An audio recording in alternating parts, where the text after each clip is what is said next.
जिस बैंक में लोग अपने पैसे को सुरक्षित रखने के लिए रखते हैं, अगर उसी बैंक में लूट हो जाए तो जाहिर तौर पर बैंक की सुरक्षा व्यवस्था के ऊपर सवाल उठेंगे। और अगर वही बैंक पुलिस थाने से मात्र कुछ मीटर की दूरी पर हो और उस बैंक में लूट हो जाए तो जाहिर तौर पर सवाल उठेंगे कि क्या हमारी पुलिस इतनी भी सक्षम नहीं है कि कुछ ही मीटर की दूरी पर बने बैंक की भी सुरक्षा कर पाए। मैं आपको बता दूं कि आज से 2 दिन पहले करनाल के नीसिंग में बैंक ऑफ बड़ौदा के अंदर एक बड़ी लूट होती है, 20 लाख रुपए की लूट होती है और घटना का सीसीटीवी फुटेज इस समय आप अपनी स्क्रीन पर देखेंगे और आप देखेंगे कि किस तरह से एक प्लानिंग के साथ जो लुटेरे थे वो बैंक के अंदर दाखिल होते हैं। पूरा प्लान किया जाता है, रेकी की जाती है और उसके बाद जब वो बैंक के अंदर दाखिल होते हैं तो कैसे उन्होंने ना केवल बैंक मैनेजर को बंधक बना लिया बल्कि जिस सिक्योरिटी गार्ड को गेट पर खड़े होने चाहिए था वो सिक्योरिटी गार्ड बैंक के अंदर था। शायद चाय पीने का इंतज़ाम उसका किया जा रहा था, जैसा सीसीटीवी फुटेज में देखा जा रहा है। लेकिन सवाल यहाँ पर ये उठते हैं कि जिस गार्ड की ड्यूटी दरवाजे पर होनी चाहिए थी वो गार्ड अंदर क्या कर रहा था। सबसे पहला घटना का जो सीसीटीवी फुटेज आया वो मैं आपको दिखाता हूँ कि किस तरह से बैंक के बाहर ये जो शख्स है, ये देखिए, ये जो शख्स है बैंक के बाहर आता है, ये पहला शख्स है और पूरी की पूरी देखिए निगरानी रखता है, देखता है कि क्या कुछ यहाँ पर हो रहा है। ये शख्स सरदार है या मात्र इसने सर के ऊपर परना बांधा हुआ है, इस बारे में फिलहाल कोई जानकारी नहीं है। लेकिन आपको एक एक वो वीडियो दिखाएंगे और बताएंगे कि किस तरह से ये लोग इस बैंक के अंदर, बैंक ऑफ बड़ौदा के अंदर दाखिल होते हैं। दाखिल होने के बाद बड़ी आराम से, यानी पूरे का पूरा जैसे उन्हें हर चीज़ के बारे में अंदाज़ा था कि कौन कहाँ पर होगा, कैसे हमें इस बैंक की लूट को अंजाम देना है, कहाँ पर स्ट्रांग रूम है, बैंक मैनेजर को किस तरह से कनपट्टी पर बंदूक रखकर दिखानी है और कैसे बैंक को लूटना है। ये अपने आप में बड़ा गंभीर मामला है कि आखिर ये सब कुछ हुआ तो हुआ कैसे और आखिर क्यों हमारी पुलिस इस पूरे प्रकरण को रोक नहीं पाई, जबकि पुलिस के पास समय पर सूचना मिल चुकी थी। यहाँ पर सवाल ये भी उठ रहा है, ये भी बात सामने आ रही है कि जो लुटेरे थे वो रॉन्ग साइड से निकलते हैं, लेकिन पुलिस ने रॉन्ग साइड लेना बेहतर नहीं समझा और नियम कायदे कानून की पालना करवाते करवाते पुलिस ने उन लुटेरों को इस तरह से जाने दिया जैसे हाथ से मक्खी निकल जाती है। यानी कि पकड़े हुए जिन लुटेरों को पकड़ा जा सकता था वो किस तरह से पुलिस के देखते ही देखते सामने से निकल गए, ये भी इस सीसीटीवी फुटेज के ज़रिए कहीं ना कहीं पता लग रहा है। और कहीं ना कहीं ये भी पता लग रहा है कि कैसे पुलिस के आने के बावजूद ये जो लुटेरे थे पूरी की पूरी घटना को अंजाम देकर वहाँ से निकल जाते हैं, लेकिन पुलिस उनको पकड़ नहीं पाई। मेरी आप सभी से अपील रहेगी, जो भी लोग इस वीडियो को, इस खबर को देख रहे हैं, इसे साथ के साथ ज़रूर शेयर करें। ये पहली वीडियो आपने देख ली, अब दूसरी वीडियो देखिए कि कैसे, ये देखिए, ये जो लोग हैं ये आते हैं इस गाड़ी के साथ साथ, ये देखिए साथ से निकल कर आते हैं। सीसीटीवी कैमरा में पूरी घटना रिकॉर्ड हो रही थी। ये दूसरे बाकी जो लुटेरे हैं ये वो हैं जिन्होंने बैंक को लूटा है, बैंक की लूट को, घटना को अंजाम दिया है। और ये यानी कि तीनों लोग अंदर चले जाते हैं और उसके बाद ये देखिए एक चाय वाला यहाँ पर आपको चाय डालता हुआ दिखाई देगा कि ये देखिए ये चाय वाला आपको यहाँ पर चाय डालता दिखाई देगा। और जो बैंक का सिक्योरिटी गार्ड है वो अंदर खड़ा है, जिसकी ड्यूटी बाहर होनी चाहिए थी, वो जो गार्ड है वो बताया जा रहा है कि अंदर था। और इतने में ये देखिए ये वो दोनों लोग खड़े हुए हैं, एक लड़का ये बाहर जाता है और ये पहले पीछे जाता है इस शख्स के जो सिक्योरिटी गार्ड है, और ये देखिए रिवॉल्वर उसके कनपट्टी पर लगाता है। और ये देखिए दोनों लोग उसे घेर लेते हैं, पकड़ लेते हैं और उसकी राइफल जो है वो छीन लेते हैं। और इन दोनों को देखिए किस तरह से इन दोनों को बंधक बना लिया जाता है। जो लोग यहाँ पर खड़े हैं ये जैसे ही घटना करते हैं इस दौरान एक और जो वीडियो है वो सामने आता है और वो देखिए जब ये लोग अंदर आते हैं उस समय ये बैंक मैनेजर यहाँ पर खड़े हुए हैं, ये लोग सीधे अंदर की ओर आ जाते हैं। और अंदर आने के बाद ये देखिए किस तरह से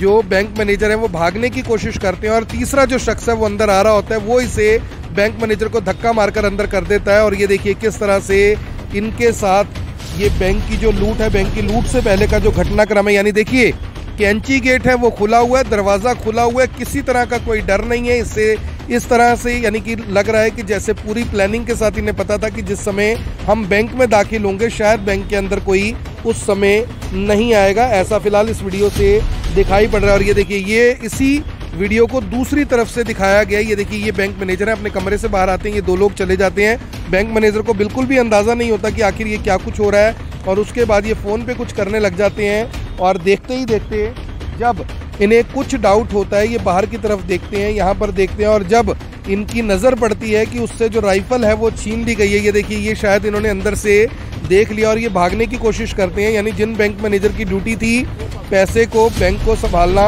वो भागने की कोशिश कर रहे थे। हालांकि मैं ये बिल्कुल नहीं कह रहा कि ये सीधा भाग जाते, हो सकता है पुलिस के पास चले जाते, पुलिस को जानकारी देते, लेकिन पुलिस को तो जानकारी पहले से मिल गई थी। और ये देखिए उसके बाद अंदर एक ग्राहक बैठे थे, इन ग्राहक को बाहर लेकर आते हैं और अंदर से ये देखिए पूरे का पूरा बैग, यानी तैयारी के साथ आए थे कि कितने पैसे हमें साथ में लेकर जाने हैं, और इस तरह से ये पूरी की पूरी जो लूट है उसको अंजाम दे देते हैं। यहाँ पर सवाल उठ रहे हैं बैंक की सुरक्षा व्यवस्था के ऊपर, यहाँ पर सवाल उठ रहे हैं कि आखिर क्या पुलिस इस घटना को रोक सकती थी। और एक और ये वीडियो सामने आए गांव से, जहां से जो ये लुटेरे हैं वो भाग रहे थे, और भागते भागते ये भी सीसीटीवी, ये देखिए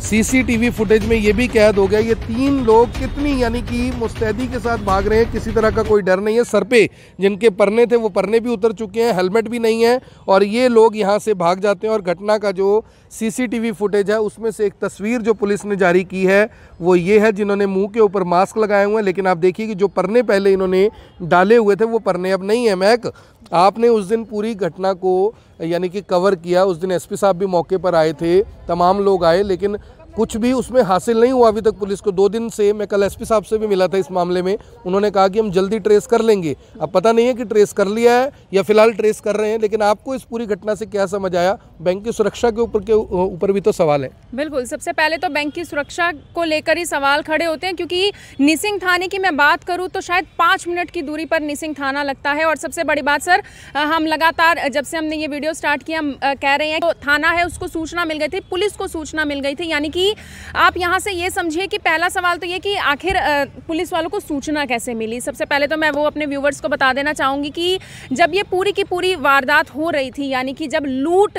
की जा रही थी, उन 3 नकाबपोश जो लुटेरे वहाँ पर पहुँचे, उसके बाद उस समय पर बताया जा रहा है कि बैंक का ही एक कर्मी बताया जा रहा है जो जैसे तैसे कर जब उसको पता लगा कि जो गार्ड है उससे दोनाली छीन ली गई है, उसकी राइफल छीन ली गई है, यानी कि उसको जब पता लगा कि लूट होने वाली है, उस समय पर जैसे तैसे करके वो चला जाता है वॉशरूम में, रेस्टरूम में चला जाता है, और उसके बाद उसने वहाँ से फ़ोन किया, यानी कि अपनी जान भी बचाई और औरों की जान भी बचाई। तो यहाँ से आप ये समझ सकते हैं कि एक ब्रेवरी की बात भी सर ज़रूर है कि उसने जैसे तैसे करके वॉशरूम में वो गया और उसने फ़ोन किया। लेकिन सबसे बड़ी बात यह देखिए, जो सूचना हमें मिली है कि क्योंकि हमने जो एसपी साहब है उनसे भी बात की तो उन्होंने कहा कि जो निसिंग थाने की पुलिस है, ये नहीं है कि सिर्फ उन्होंने वहां पर उन लुटेरों को देखा ही था, लगभग 10 किलोमीटर दूर तक बताया जा रहा है कि उन्होंने पीछा भी किया। फायर भी बता रहे हैं कि हुआ था। बिल्कुल, फायरिंग भी हुई थी, हमने देखा भी था। वहां पर एक प्राइवेट गाड़ी मौजूद थी, क्रेटा वो गाड़ी थी, जिस पर आगे की तरफ वो फायरिंग का निशान था, जहां पर वो गोली जाकर लगी थी। और निसिंग थाने की पुलिस ने लगभग 10 किलोमीटर तक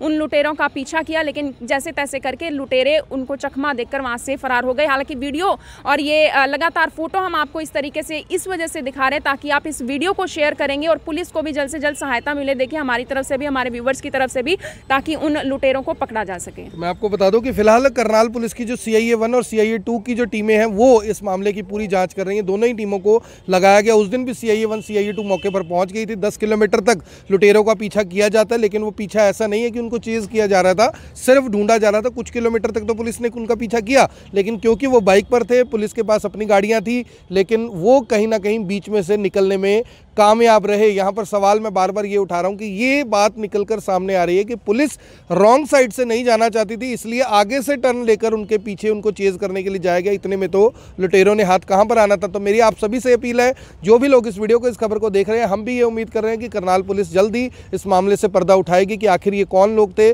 कैसे इन्होंने पूरी घटना को अंजाम दिया, कैसे बैंक ऑफ बड़ौदा को ही चुना गया, क्या बैंक का कोई कर्मचारी भी इसमें शामिल था। ये सवाल तमाम तब तक सवाल रहेंगे जब तक इन तीनों आरोपियों को पकड़ा नहीं जाता, इन तीनों लोगों को पकड़ा नहीं जाता जिन्होंने आम आदमी की गुड़ी कमाई के ऊपर हाथ साफ कर दिया। हालांकि आम लोगों का पैसा सुरक्षित है क्योंकि बैंक इंश्योर्ड होते हैं, किसी के भी पैसे को पर्सनली कोई नुकसान नहीं है अगर उसकी एंट्री उस समय बैंक के अंदर हो चुकी थी, बैंक के रिकॉर्ड्स में हो चुकी थी। लेकिन सवाल यहाँ पर यह है कि इतनी बड़ी घटना करनाल जैसे शहर में हो जाती है और 48 घंटे बाद भी फिलहाल कुछ भी, पुलिस का कहना है कि हम ट्रेस जरूर कर रहे हैं, लेकिन अब क्या कुछ साक्ष्य मिल पाए हैं इस बारे में कहना फिलहाल जरूर मुश्किल दिखाई पड़ रहा है। आप सभी से अपील, जो भी लोग इस वीडियो को, इस खबर को देख रहे हैं, इसके साथ के साथ जरूर शेयर करें। आप देख रहे हैं i24, मैं हूं आकर्षण उपल करनाल से, आप सभी के साथ लाइव। धन्यवाद।